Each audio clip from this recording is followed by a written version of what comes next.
Dr. Leah Crol is with us. She's a neurologist at the Lewis Katz School of Medicine at Temple University. Dr. Crol, thank you.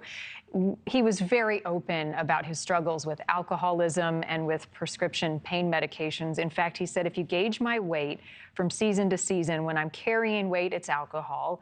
When I am skinny, it's pills. And he said, when I have a goatee, it's a lot of pills. And he reached a point where he was taking 55 Vicodin a day, and he weighed 128 pounds. What type of toll does that over time take on a person's body?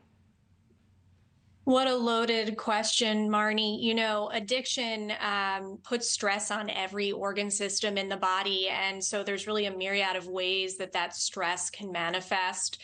Of course, it depends on the person, their body, what other medical problems they may have, and the substances that they're using.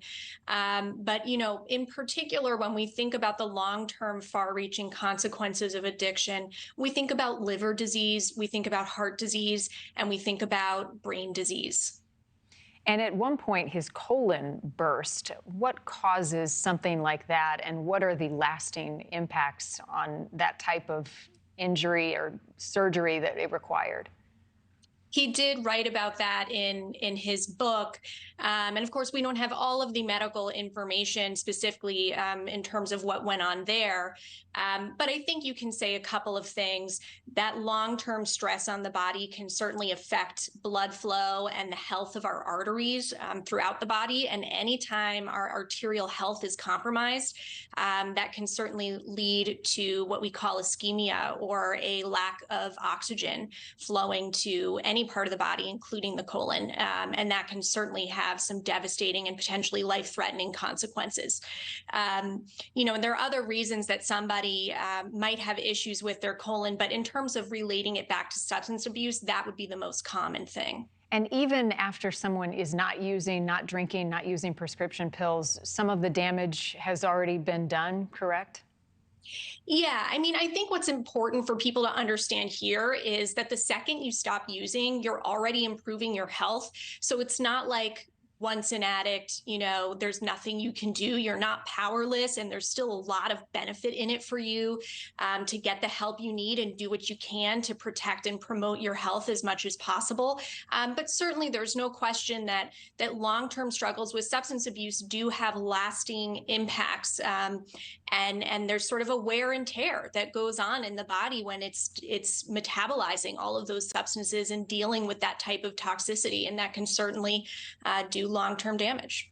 Medically speaking, and again, we don't have all of the information, but he was found in his hot tub. Does it raise any concerns for you? You know, even sitting perfectly healthy in a hot tub for a long time can trigger some health issues in the body. What stood out to you about how he was found? Yeah, this is a really interesting question. You know, I read a little bit about hot tubs, you know, after I heard what happened, and I learned that the standard is for hot tubs to have a timer on those jets. And the idea is that once the timer goes off, you want to take a break from that hot water, because when you sit in that hot water for too long, you can get dehydrated, you can get overheated. And if you are overheated enough or dehydrated enough, you can actually have a drop in your blood pressure that would lead to fainting. And so all of those things are dangerous, but in particular, fainting in a body of water is really dangerous, because if you lose consciousness underwater, you could possibly drown if no one's around to pull you out there. So important for people to know not to stay in hot tubs for too long. You want to make sure you're giving yourself a break to cool down every now and then. Yeah, such an incredible loss as we wait for more details and the results of the autopsy. Dr. Leah Crol, neurologist at the Lewis Katz School of Medicine at Temple University. Appreciate your time. Thank you. Thank you for watching. Go to NewsNationNow.com to find NewsNation on your television provider. And don't forget to click the red subscribe button below to get more of NewsNation's fact-driven, unbiased coverage.